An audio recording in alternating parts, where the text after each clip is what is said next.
Ya estamos de regreso. Le decía antes de irnos a la pausa que la violencia en México sin duda se ha recrudecido. Casos como el ataque ocurrido en Minatitlán durante una fiesta familiar en la que murieron 13 personas, entre ellas un bebé de meses, o por ejemplo el Caballo Blanco en Coatzacoalcos, Veracruz, donde le prendieron fuego a 26 personas que encerraron en un local y luego los incendiaron, los calcinaron.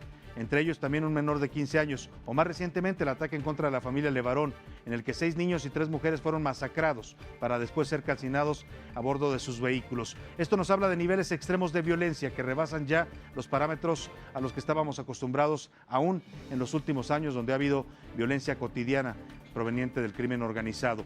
Estados como Tamaulipas viven una constante que no desciende en cuanto a violencia. Ayer el gobernador de ese estado, precisamente el panista Francisco García Cabeza de Vaca, habló de narcoterrorismo, un término que ha simbrado al gobierno. Así lo dijo. Lo que pasa en Nuevo Laredo en estos momentos, dijo, ya no es violencia común, es narcoterrorismo. Su comportamiento, pues es un comportamiento de narcoterrorismo. Es un tema muy delicado que está viendo y se tiene que actuar en consecuencia. Esa es la actitud que estará asumiendo el gobierno del estado, actuando con toda firmeza y con toda determinación para asegurarnos poder pacificar no solamente Nuevo Laredo, sino cualquier acción.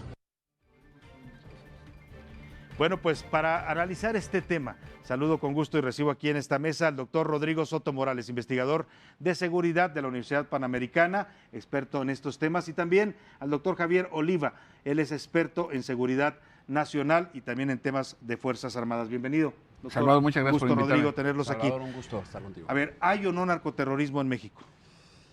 Pues, ¿por dónde empezamos? Bueno, hay técnicas terroristas, sí, pero propiamente no hay.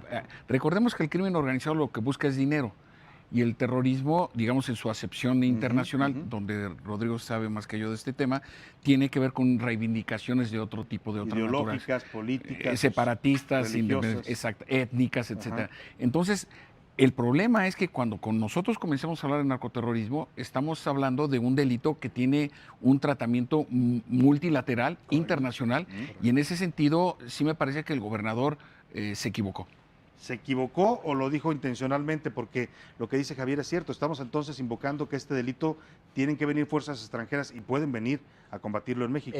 Cara a la Patriot Act de los Estados Unidos, por ejemplo, para ellos estaría justificada una intervención en los intereses de la seguridad nacional estadounidense. Cuando Javier lo pone muy bien, si el narco en una tesis llega a mutar, porque el terrorismo materialmente es un acto de comunicación, cuando tienes unas partes que no están igualadas en capacidades, pues el terrorista lo que intenta es hacer llegar un mensaje y a través de ese mensaje infundir el miedo. Materialmente eso es el terrorismo, es un acto de comunicación desde mi perspectiva. Sin embargo, si el narco empieza a hacer acciones que lo que buscan materialmente es infundir el miedo y mandar un mensaje más allá del ánimo de lucro, habría que estudiarlo, porque en ese sentido el tratamiento jurídico llevaría, por ejemplo, a identificar a los cárteles como sujetos atípicos de derecho internacional, que esto se ha conocido desde siempre en el derecho internacional, y esto prácticamente ya es hablar de otras reglas del juego en el combate de ese tipo de grupos, otro tipo de equipos y de armas en el combate de ese grupo. Entonces tendrían unas consecuencias, como dice Javier, multilaterales. Por eso hay que ser muy cautos al usar este término. Muy cuidadosos al usarlo. Estados Unidos desde allá se ha dicho, ahora que pasó la masacre de la familia Levarón, desde Washington yo escuché a muchos analistas y congresistas republicanos decir también el término de narcoterrorismo. No solamente eso, Salvador. El presidente de los Estados Unidos creó una task force, que quiere decir una fuerza de tarea, donde tienen 3 objetivos fundamentales. Hacerle frente a Hamas, que es el partido de Dios, que es un partido gobernante en Palestina, hacerle frente al pandillerismo centroamericano, que es la Mara Salvatrucha 13, y expresamente se habló de Nueva Generación y del grupo de Joaquín Guzmán y de Ismael Zambada. Es decir, para el derecho penal estadounidense en ese momento hay un proceso de homologación entre terroristas. A los narcos mexicanos con los terroristas de Medio Oriente. Pero ese es un problema, como bien apuntaba Rodrigo hace un momento, es un problema que tiene que ver incluso con nuestra soberanía y en un trato de derecho internacional, porque como lo vimos con la neutralización de al-Baghdadi, el líder del Estado Islámico, para ese tipo de conflictos no hay fronteras, Entonces, el gobierno mexicano a mí me parece que cometió un error cuando dijo, es que lo que ocurrió en El Paso con la masacre de mexicanos nosotros lo queremos juzgar aquí en México como terrorismo. Se equivocaron en ese caso. Pero por supuesto, a mí me parece por un asunto de protagonismo. Ahora, lo que dice el gobernador, que sí es muy delicado, y sobre todo viniendo de un gobernador fronterizo que allá en Estados Unidos conocen bastante bien. Y que tiene estrecha colaboración con ellos, con ¿no? ellos. Lo hemos visto allá en el FBI, le han en el hecho Pentágono. reconocimientos. Él dice esto que tú mencionabas, a ver, lo que están haciendo en Nuevo Laredo, lo que vimos en Chihuahua y Sonora es infundirle miedo a la población. O sea, tú no entiendes de otra manera el que maten a niños, a mujeres de esa manera. Por eso la pregunta es, ¿cuáles son los elementos, primero, cara al marco jurídico mexicano para clasificarlo como narcoterrorismo? Porque si ese es el supuesto, el delito, el tipo penal, está previsto en el Código Penal Federal dentro de la sección dedicada a los delitos contra la nación. Entonces, el tema de los cárteles se vuelve un tema ya de seguridad nacional, que yo creo que ya lo era desde hace bastante tiempo. Es, ¿no? Sí. La unidad de inteligencia financiera, en las diversas reuniones en las que hemos coincidido también Javier y yo, tanto académicas como con gente del gobierno, ha insistido mucho a través de su titular, Santiago Nieto, de que el financiamiento al terrorismo, y en concreto me parece que es una cosa que desde el punto de vista de la identificación de recursos de procedencia ilícita se vuelve un brazo importantísimo de los gobiernos para combatir el financiamiento, pero efectivamente la pregunta es, ¿qué elementos necesitamos para calificar una acción de un cártel del narcotráfico como terrorista? Y sin duda, como apuntó Javier, primero tendremos que eliminar de la ecuación el ánimo de lucro, pero me parece que en un cártel, si se quiere darle un tratamiento integral al fenómeno, es imposible hacerlo. Siempre estará de fondo el ánimo de lucro. Siempre será el objetivo. Es verdad que han mutado. Los cárteles ahora se están impregnando con un sentido de misión, con un sentido y propósito más allá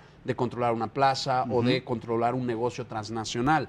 Lo vemos en los reclutamientos que hace de una forma tan barbárica el Jalisco Cártel Nueva Generación, y lo vemos cómo también se les va dando en su adoctrinamiento a los sicarios. Entonces sí ha habido una mutuación que nos hace preguntarnos por esos elementos definitivos. Bueno, incluso el nombre de una organización criminal como los Caballeros Templarios ya tiene un sentido, ya tiene un sentido religioso, místico, ¿no? Absolutamente. Totalmente. Y si no lo llamamos terrorismo, entonces ¿cómo lo llamamos y cómo lo combatimos? Bueno, yo creo que efectivamente hay que ver la ley de crimen organizado, que tiene su régimen jurídico propio, hay que ver el Código Penal, porque habitualmente las conductas de un narco, decimos los abogados, hacen un concurso de delitos. Es decir, en el actuar organizado, jerárquico, celular de un cártel, pues hay una acumulación de distintos tipos de delitos, y en ese sentido, pues el tratamiento jurídico tiene que ser así. Vamos a decir. Yo estoy perfeccionando un concepto que le llamo activismo criminal.